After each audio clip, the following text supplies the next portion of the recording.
much. Fantastic. Hello, everyone.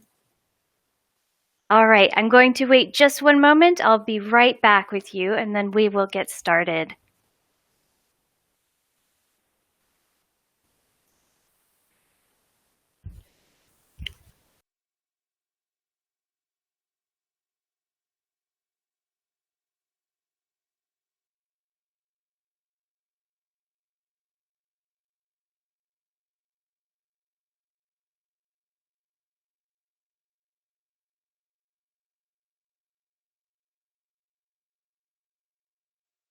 All right, now I am not interrupting anything, I hope. So, hello everyone, welcome to RustLab 2020. My name is Latara. You'll be seeing my face a lot this week. I'll be helping with the facilitation of the sessions.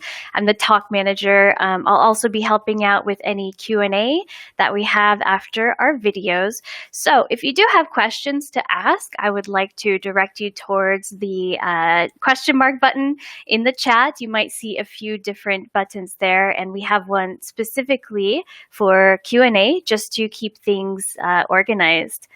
All right, let's see here. We're about to actually see the video for the keynote, A Journey Through Incremental Computation by Raph Levien. And I'll quickly read a short introduction of Raph and the talk, and then we'll get started. So here we go. Raph Levien is a Dutch software developer, a member of the free software developer community, and through his creation of the Advogato virtual community and his work with the free software branch of Ghost Script, from 2007 until 2018, he was employed at Google on the Fuchsia team working on text processing and Rust. Previously, he worked on Android, the web fonts team, and before that on spam and apps. He holds a PhD in computer science from UC Berkeley. He also made a computer-assisted proof system similar to MetaMath Gilbert. Currently, he is an inspiring indie game developer working on a prototype of a music synthesis game. Ooh. So here we go with the abstract. Incremental computation is at the heart of GUI toolkits and other reactive software. The XI editor project was based on explicit tracking and transformation of deltas, and while this approach was efficient, it also proved extremely complex, as are incremental computation frameworks such as Adapton. In practice, many systems rely on diving the contents, which is convenient but also slow. So this talk introduces a new approach using immutable data structures to provide a programmer API as convenient as ordinary VEC and as efficient as complex incremental frameworks. The techniques highlight one of the great strengths of Rust, its ability to express very high-level concepts while at the same time attending to the lowest level details. This work has been a long journey supported by the Rust language and the Rust community. All right, so we are ready for our video. Enjoy it and stay tuned until the end of the video for the live Q&A with our speaker. So enjoy.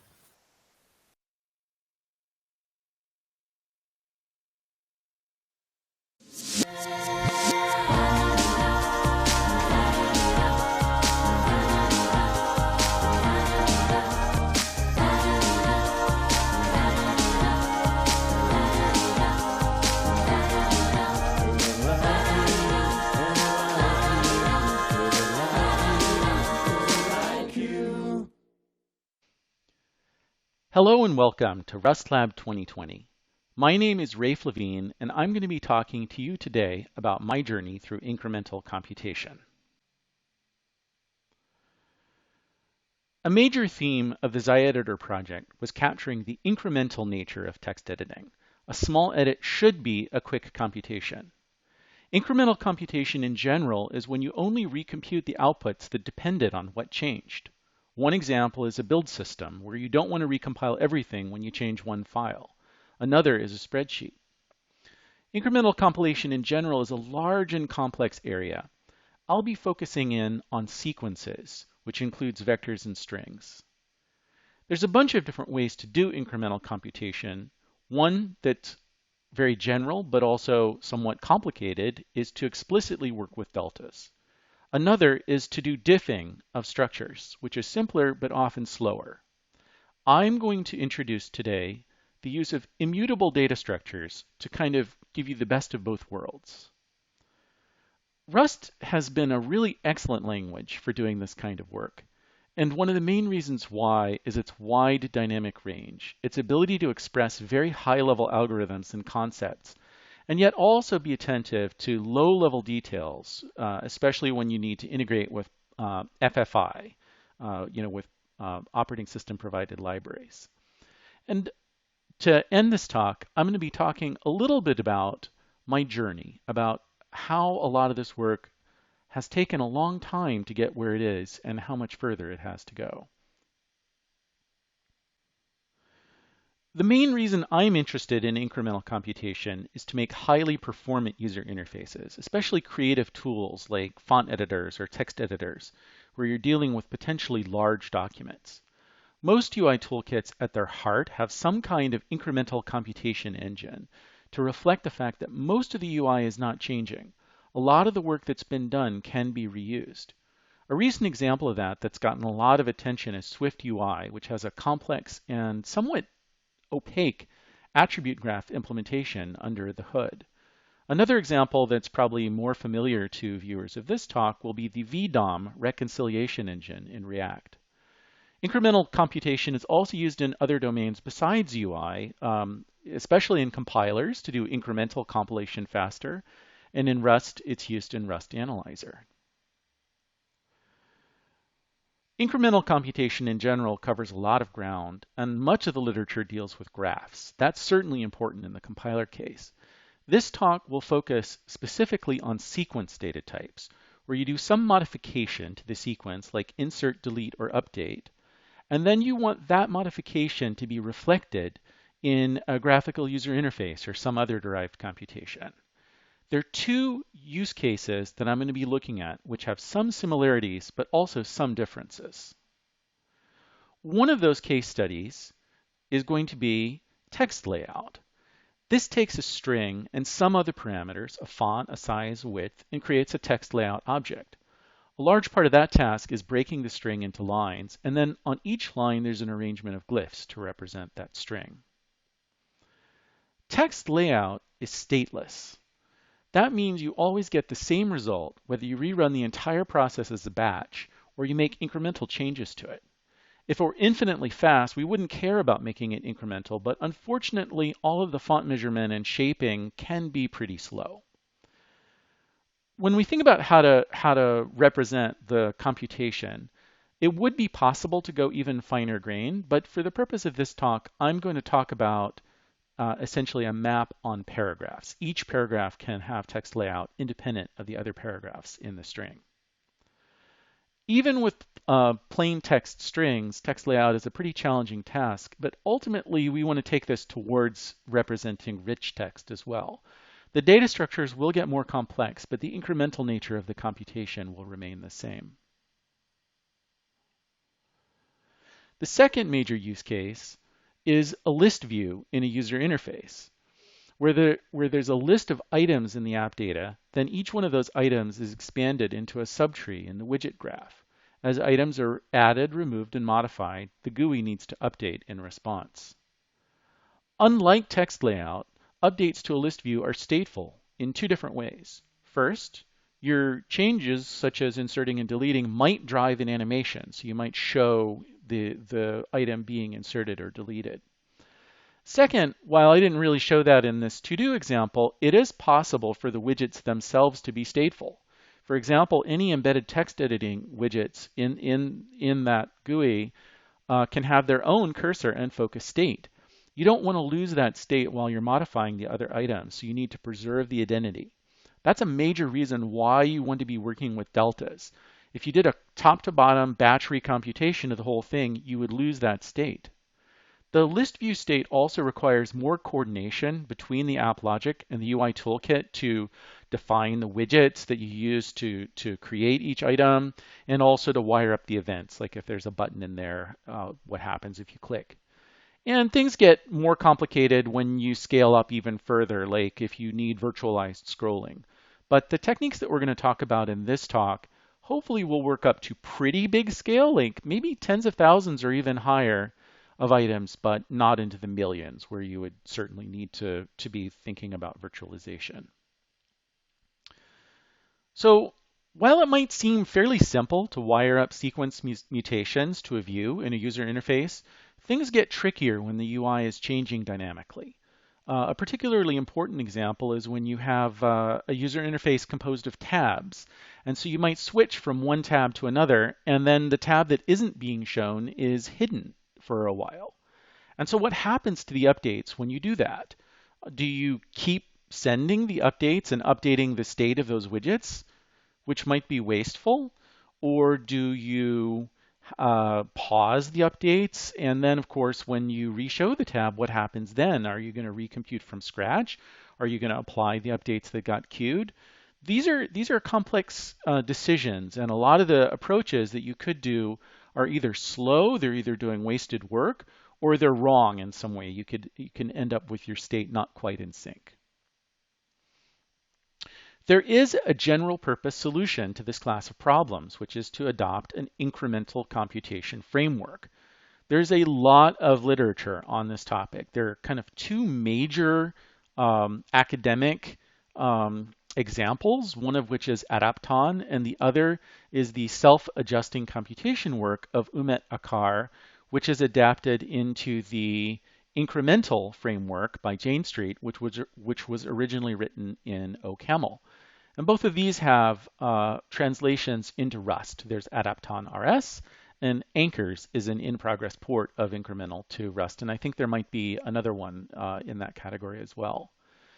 The Salsa incremental computation framework is really motivated. It really came from work on Rust Analyzer and trying to make analysis of Rust programs incremental.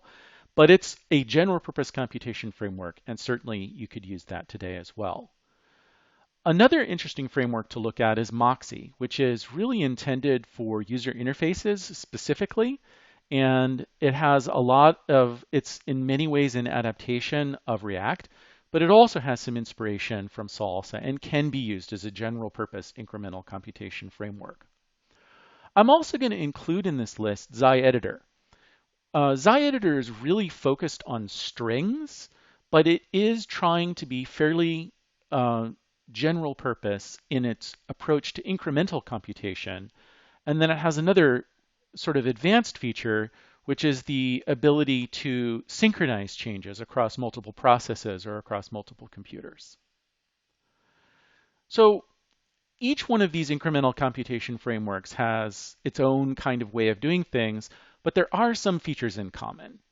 Most of them have some sense of storing the source document or the source data structure in a database. That's not generally going to be a SQL database, but it has that nature of taking transactions, like every time you make a change to the data, it's a transaction.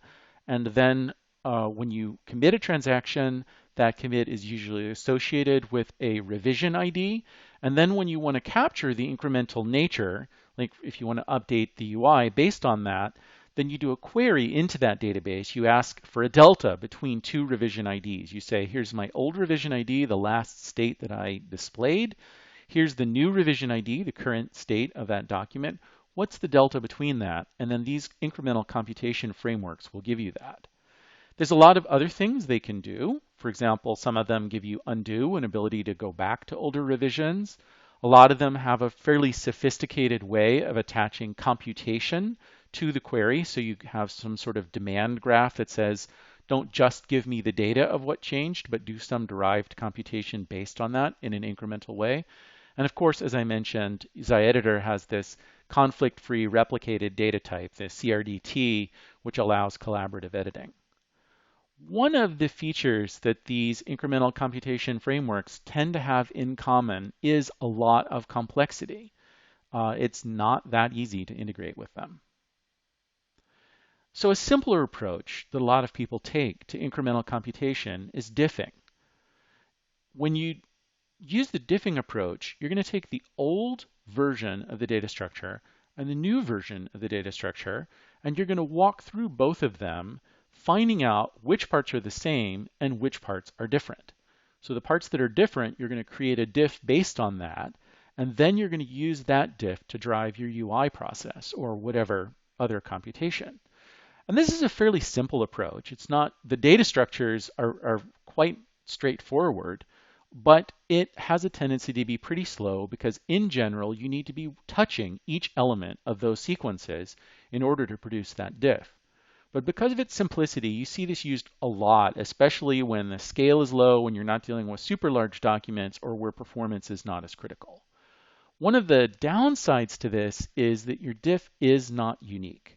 So if you have, a sequence and it's already got an A in it, and then you insert another A, it's not clear just from the two sequences whether you inserted before or after. And if you're driving an animation in a list view, you might actually care. So that's something to be careful about. The main concept of an immutable data structure is to represent that source data structure, whether it's a sequence or there are immutable maps and other things. You use a tree to represent that. And so if you're storing a string, usually that data structure is called a rope. And I first adopted the rope in XiEditor as the main data storage technique for strings. And even though I think there is a lot of decisions that were not awesome in XiEditor, I think the choice of the rope for the main editable text storage really was the right thing to do. That was the right choice. So the idea of the rope is that you're storing the sequence, you're storing the characters of a string as leaves in a tree. And then you have nodes, and those nodes are annotated with additional information, in this case, the length of the string that's below them in the tree. And that annotation lets you do efficient random access. I should also mention that in order to make the visual simpler, I'm showing this as a binary tree, but the actual implementation of immutable data structures usually uses some kind of B tree or some kind of variant on that, as it's going to be more efficient than a binary tree. So here's how you do an update in an immutable data structure. Let's say we want to change just element 3 of this sequence to a new value. We want to go from its current value, which is a Z, to a new value, which is a D. So in an immutable data structure, you retain the old copy of that sequence. You're not mutating it in place like you would if it were a vec or a string or some other mutable Rust data type. So you're going to keep the old data structure, but you're also going to have a new one that's going to represent the new sequence. And that new sequence is not a copy of the entire thing. Hopefully, most of the substructure of that sequence is actually going to be shared with the existing sequence that you have. In general, you're going to build a path from the root to the leaf, and along that path, you're going to be allocating new nodes, but the other nodes in the tree are going to be shared between the old and the new version. So one of the nice things about these immutable data structures is that the performance is very consistent. It's always O log n, because you keep your trees balanced, even in the worst case. And that's important for interactive applications. By contrast, if you look at a gap buffer, which is another popular data structure for representing editable text in a text editor, it's fast most of the time, but if you have to move the gap, then it can go to ON. So the worst case is quite a bit worse than the expected case. Immutable data structures are really big in the functional programming community. They really come from Haskell and Clojure and these kind of pure functional programming languages. And there's a lot of literature over the years. There's some very highly tuned implementations, a lot of computer science analysis. For example, finger trees have this amortized O1 complexity if you're just appending or deleting to the end of the tree. So there's a lot of literature to draw on. Now, even though these come from sort of the pure functional programming language community, these data structures adapt pretty well to Rust as well, and there are several really excellent implementations of immutable data structures in the Rust Crate ecosystem. Probably the best general purpose implementation of immutable data structures is the IM crate, and that has vectors, immutable maps, a few different flavors of each of those. For my work, I'm adapting Zyrope, and Zyrope was really originally designed for strings, but it does have a general purpose structure to it where you can do other data types, or you could even add monoids to those computations and compute other derived data, which has some interesting applications. And then another entrant in that kind of rope flavor that's specifically, optimized for strings is Ropey, and that's another high quality implementation of the immutable data type concept for strings.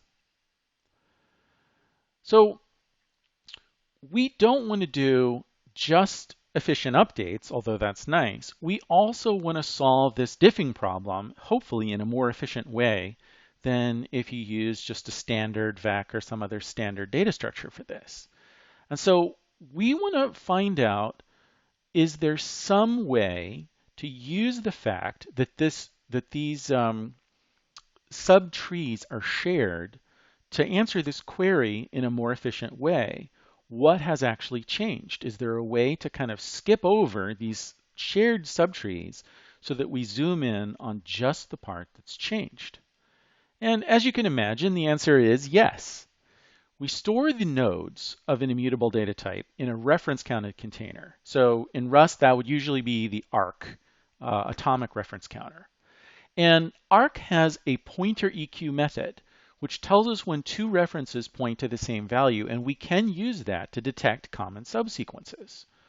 What we do is run the algorithm from both ends. So first we run it from the start of the string to the part that's changed, and then we also run it from the end of the string back towards the middle.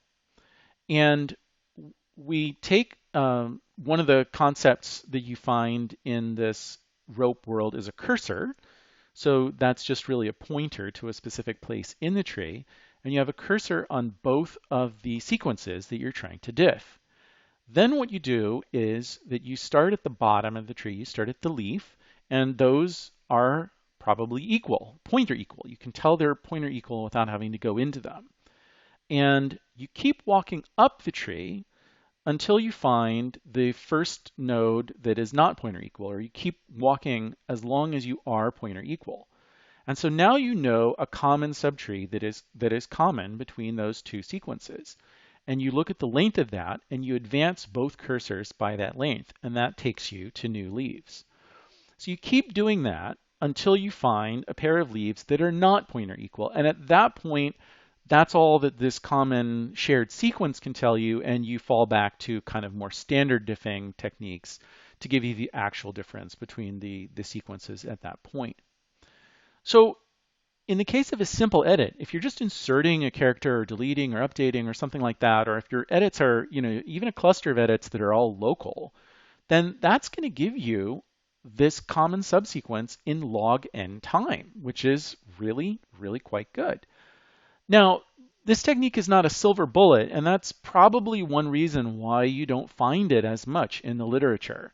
That if you have completely random scattered edits, like for example, if you have multiple cursors in a text editor and you have one cursor at the beginning, one cursor at the end, and you do some edit on both, then it's going to tell you there's no common subsequence, even though there might be in the middle. That's a harder problem. And so, using this simple technique of just working from the ends is not going to give you as highly optimized a result in the completely general purpose case. But we think that it will work quite well in practice for the kinds of workloads that you see in text editing and in user interfaces.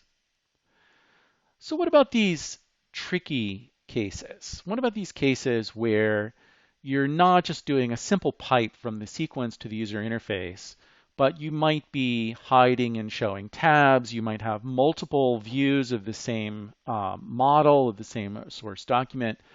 And it turns out that this sequence diffing approach actually works very well for these tricky cases as well. Instead of having an explicit revision number, you encode that in your ARC reference. So the simplest possible case is that your new data is equal to the old data. It hasn't changed at all. And in that case, the ARC reference is just pointer equal to the old one, and you can skip it completely. Now, if you suspend updates to a widget and then re-show it, then this diffing technique really just kind of automatically does the right thing. All the updates are automatically batched without having to do any additional tracking work, any explicit tracking work in the middle. You just do the diff between the last live state that the widget had before being suspended and the new state when you're bringing it back. And that diff tells you what you need in order to update that widget. Same thing for multiple views. Each view is going to have its own local copy of that state, and it's going to just do its diff of the new state against its own local copy of that state. One of the really nice advantages of this technique of using ARC as the fundamental data structure to hold these immutable data types is the automatic cleanup when you're done. That when your document editing process drops its reference and when your UI drops its reference, like if you close the window, then the reference count on ARC goes to 0 and you can just drop the data. When you have these sort of explicit databases, then having to keep track of when you can actually clean up the data, do a garbage collection, turns out to be a little bit of a trickier problem. And one of the other nice features of using ARC in particular is that it works across threads. That if you want to have some background computation in some other thread, like for example in the editor case, you might want to do syntax highlighting in a different thread, you can just pass that value to that thread, do the computation, and then when you're done, apply that back to the main thread, the UI thread. So the conclusion is that you get a lot of the basic functionality that you would expect out of a more complex incremental computation engine, but you're able to use much simpler types. You don't have to have a database context to connect to the database. You don't need to be talking about revision IDs explicitly, and you don't have to do anything special to deal with the life cycle of these objects. So this is an example of Rust's wide dynamic range, that you can express high-level concepts, the same kinds of things that you would expect to express in Haskell or ML, kind of higher order composition, really dealing with abstract concepts without having to worry too much about the low-level details of how that maps to the machine.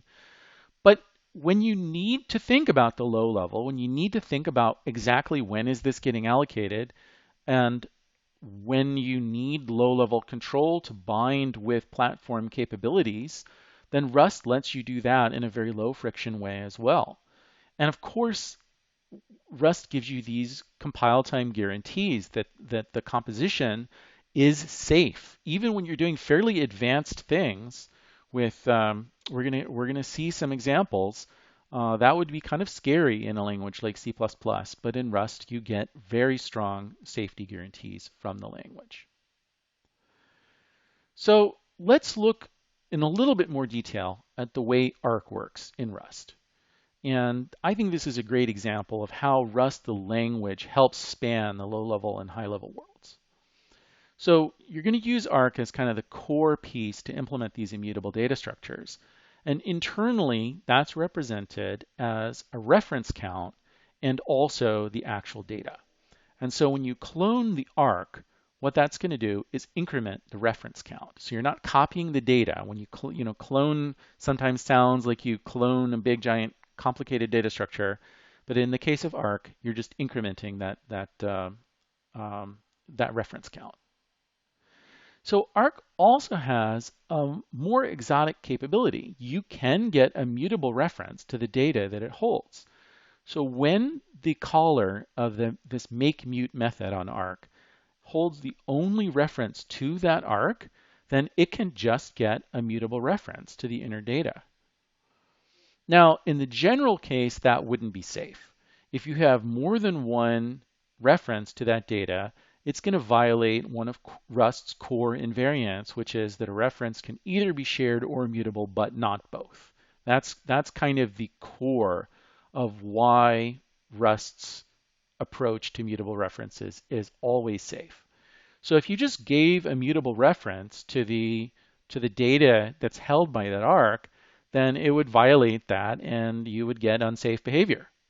So what make_mute does in this case, when the reference count is greater than 1, that it creates a clone of the value and it gives a mutable reference to that clone. And it also updates the reference to the arc itself. So before you had sort of one reference, now you have two references. So this functionality gives you a nice performance boost on immutable data structures. It lets you mutate them in place as opposed to having to allocate each, to do that traversal from the root to the leaf and do an allocation of a new subtree at each level of that traversal. So it's also transparent. Like you don't have to do anything special. It can automatically, the implementation of your immutable data structure can automatically apply that optimization when there is only one mutable reference to the data. And of course, it maintains Rust's safety guarantees. And I think it's important to note that this really wouldn't work in a garbage collected runtime, in a garbage collected language. In a language like that, when you create an additional reference, it's this lightweight operation. It's not tracked in any way. So when you want to find out the answer to this question, is there another reference to this data somewhere? There's no real way to answer that question. You could add explicit tracking, but that is also a pretty big problem because if you missed something there, then you could end up mutating data even though another thread is holding a reference to it. And when there's multiple threads involved, then that really is a safety problem, not just a correctness issue. So the performance boost is nice. That's a good motivation to apply these techniques. But there's another case where we care even more deeply. And that is when we are integrating with the platform. And a really good example of that is text layout creation. So when we're on Windows, we use direct write to create these text layouts. And the methods for manipulating text layouts tend to be mutations, tend to be mutable methods that set some property on that text layout. Direct write does not have immutable methods for creating new text layouts that are similar to previous text layouts. You mutate that text layout. And so this is particularly important, for example, when you're resizing a window or moving a splitter or some other reason why you need to do a layout change where the text is the same, but the width is going to change. So you're going to redo the line breaking on it. So what we'd like to do is wrap these platform methods in a clean immutable wrapper so that you can share those among threads. You can use them, for example, as a cache in a widget implementation or something else. And if it holds that reference, it can be confident that it's not going to change out from under it or, much worse, concurrently in a different thread, while a different thread is updating it. But we also don't want to sacrifice the performance. We want to be able to use those platform methods because they can be probably about an order of magnitude faster to reuse a layout but just change the width than to recompute the entire layout itself. And so in order to do this, we're going to use a close cousin of make_mute. We're going to use get_mute.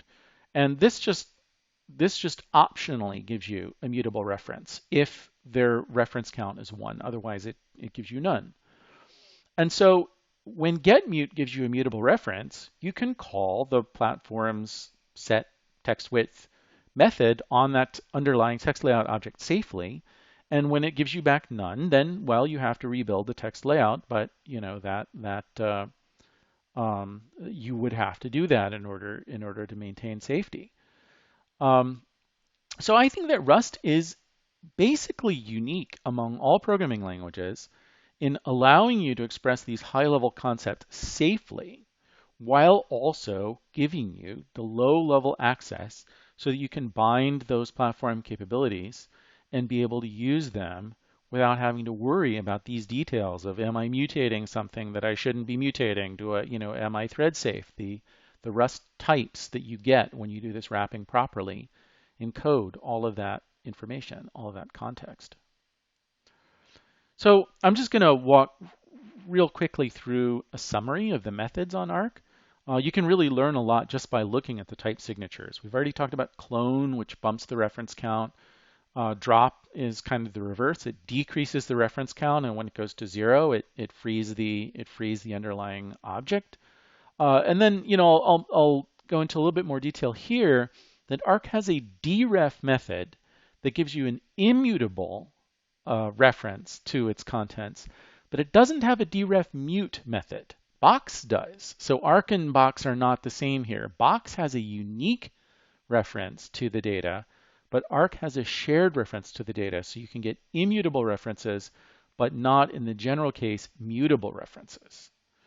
So ARC has this pointer equality method on it, so you can see if two references are actually pointing to the same data.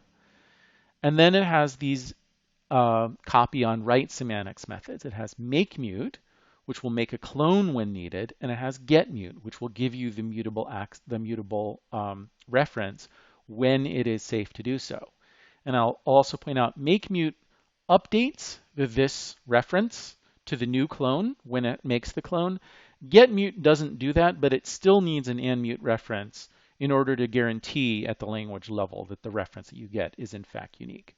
ARC has a ton more methods. It forwards all your kind of standard traits like EQ and ORD and hash and so on and so forth.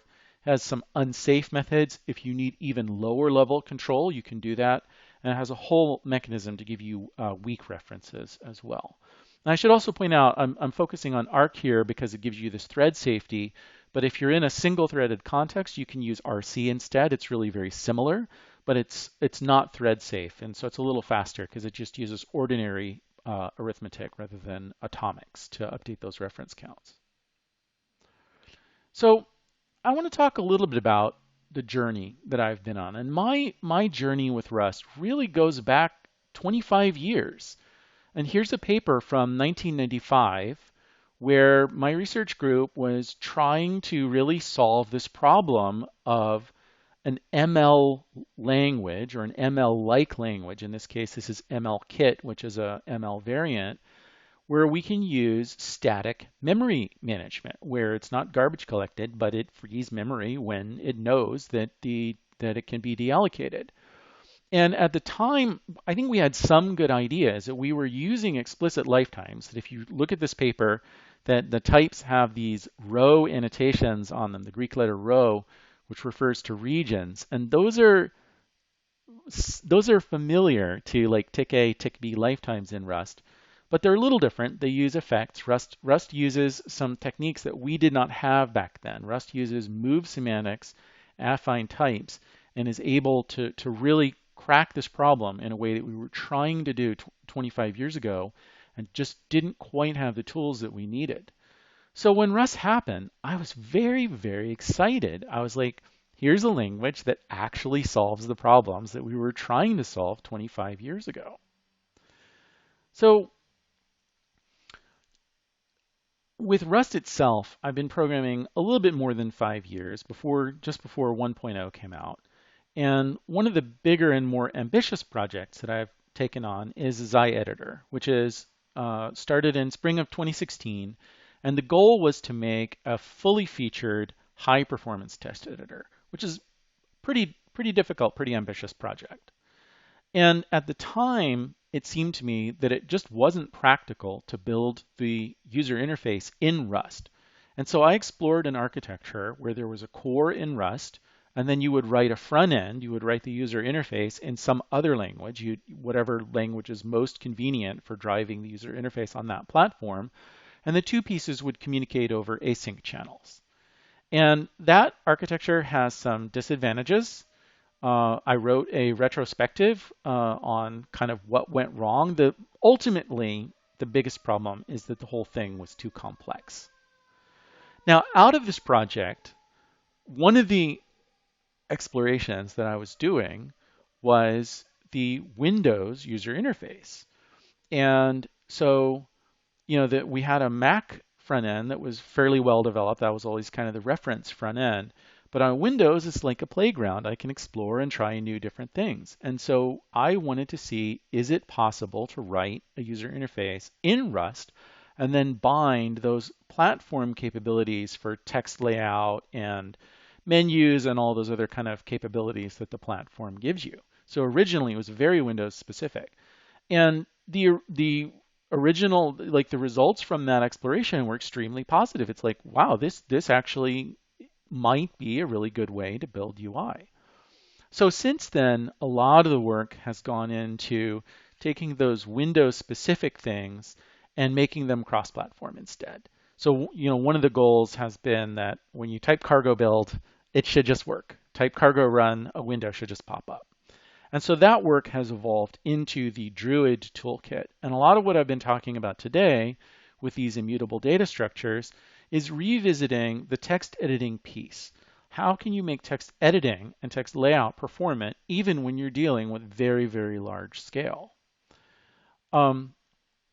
So it's really been kind of a pleasure to revisit some of those things that were the original motivation for the project. And this journey continues. There is so much more work to be done to see this vision through. One of the things that I'm very excited about is extending the incremental computation ideas all the way to the GPU so that you're retaining fragments of the scene graph in GPU memory.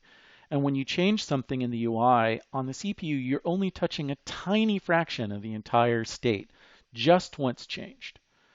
Another thing that is very difficult and also very exciting is rich text. So we already have in Druid a prototype Markdown viewer, and I'm excited about where that's going to go. Now, these ideas with these immutable data structures, sequence is, this is pretty basic. And I think that there's a lot of interesting future direction to take that into kind of scalable data grids. And another direction that is interesting to explore is making reactive architectures in general easier. Like, I think that's one of the kind of themes of this work in particular is you can do really impressive computer science, and if it's too hard for people to use, that's a barrier. What you really want to do, if you can, is do kind of sophisticated computer science techniques, but then package that up in a simple way with simple types so that you can use that in some other project and take advantage of those advanced capabilities. So I hope you've enjoyed hearing a little bit about my journey, and I wish you luck in your journey with Rust. I hope that you get some of the same fulfillment that I've been getting. And I hope that the journey lasts for many years for you as well. So I'll take questions now. I'm going to switch from this recording to question and answer format. And I am also going to give you these resources that you can follow if you're interested. There's the Druid toolkit. There's the Zyrope crate, which is actually in the Editor repository. And if you want to discuss any of these concepts, then please stop by our Zulip chat. It's very friendly. It's open to anybody with a GitHub account. And, we have a lot of people, certainly not just me. We have a very active community of people on that Zulip who are all working on Druid and related projects, Runebender, the font editor, and are generally very friendly and welcoming of new people. So with that, I will now turn it over to live Q&A. Thank you.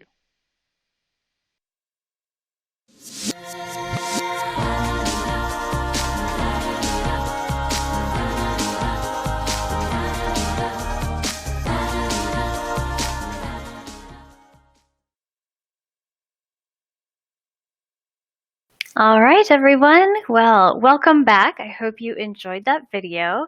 We are now ready to go live with Raph to answer some questions. We saw some questions in the Q&A. Yes, the question mark dial. So let me go ahead and turn him on and we can get started. Hi. Hi, Raph. Wonderful. welcome back. And first of all, thank you so much for your contribution to RustLab. Do you have anything you want to say about your participation in this event? Just thank you very much for inviting me. It's an honor. I'm really happy to be able to. Let's see, the audio is echoey a little. Oh, is it my audio? I think it's probably on my end. It's probably the speaker and the mic, but it sounds good now. So yes, thanks for inviting me, and I'm very happy to address any questions that people have. Yeah, we have a few in chat. Wonderful questions as well. So yeah, let's get started with them. The first question came around. I think you were talking about diffing, and we have a question from Yashua. And Yashua says, does that mean that general purpose engines don't have to keep the original data around, or did I misinterpret the point on diffing? Right. So good question. And so when you use a general purpose engine like Adapton or something like that, then what really happens there is that all revisions are stored in a database. So if you get a mutable data structure like a vec or something like that, you don't. There's kind of two parts to this question. And so one of them is if you just use a vec, then that's a mutable data type. And so when you do a mutation to that, you don't keep the original version. But when you use Adapton, you're not using a vec, you're using an API where you have to do kind of an explicit delta on that data structure. And so the original version is kept, but it's kept in the database. It's not kept in a data structure that's accessible directly to the program. So I hope that clears that up. Yeah, thank you for explaining that a bit more. We have a few more questions from Arif. The first one was, what is the difference between the clone and the copy trait? That's a good question. This is a concept, a distinction that really is unique to Rust. Other languages don't usually make that distinction between like a clonable and a copyable data type. The copy trait says that that data type can be cloned just by copying the bytes. So if it's an integer or some simple data, it doesn't even have to be simple. It could be a struct, it could be an enum. Those can be copied, but it has to be clonable just by copying the bytes of that data structure. So an example of a data structure that is clone but not copy is a reference counted container like arc, because the clone operation, if you just copied the bytes, you would get a violation. You'd get the point of arc is that you're trying to not copy the contents. And so copying the bytes would do the wrong thing. So the clone operation is implemented by incrementing the reference count. So clone gives you richer opportunities. It lets you do things that just copy can't, but copy is most efficient when you have those kind of simpler data types. Yeah, that's a great point for sure. Let's see. We have another question from Arif as well, talking about ARF. He says, "You said that Box gives a gives a shared ref, and ARC gives a unique reference. And Nico Matsakis has talked about wishing mute were named unique. And could you explain why you prefer the name paradigm of unique shared over mutable and non-mutable, immutable? Excuse me." Sure. So first of all, it is backwards that box is a unique reference. Box is like unique pointer in C++, and arc is a shared reference. It's like shared pointer in C++. But the question is valid. And the reason why unique and shared is sort of a more precise distinction than mutable, immutable, is that there is this other concept called interior mutability. I didn't go into that in this talk because you don't really need interior mutability. These immutable data structures work without that concept, but you can have it. And so mutex is a thread safe immutable, mutex is a thread safe interior immutability. Refcell is the single thread version of that. And that lets you mutate. If you have a unique reference or what's often called an immutable reference, if there's interior mutability, you can still reach inside it and mutate things. So unique and shared are really more precise characterization that covers that interior mutability case as well.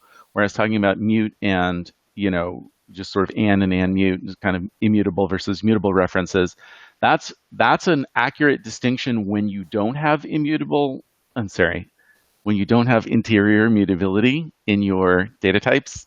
So that's the reason for that preference. Wonderful. All right. I think we have just one last question. Let's go. This one is from Steph Jones, and Steph says, "I am interested to know if you have any thoughts on GUI in video games specifically, or perhaps how the concepts of the talk apply to entity component systems." So I have a talk on using data-oriented techniques in graphical user interfaces from, I think, a couple years ago now, and I can refer you to that talk. I can fish out the link and paste it to you. It's a very broad question. I think that for the most part, the techniques in this talk are definitely oriented towards graphical user interfaces, and I think probably not, when we're talking about the APIs, there's probably not a huge distinction between a GUI that you'd build for a video game, for embedding in a video game, or a more general purpose documented-oriented GUI, which is the main thing that we're doing. But I do think that there's a distinction between the kind of things we're trying to do here and the kind of things that would be in an entity component system architecture.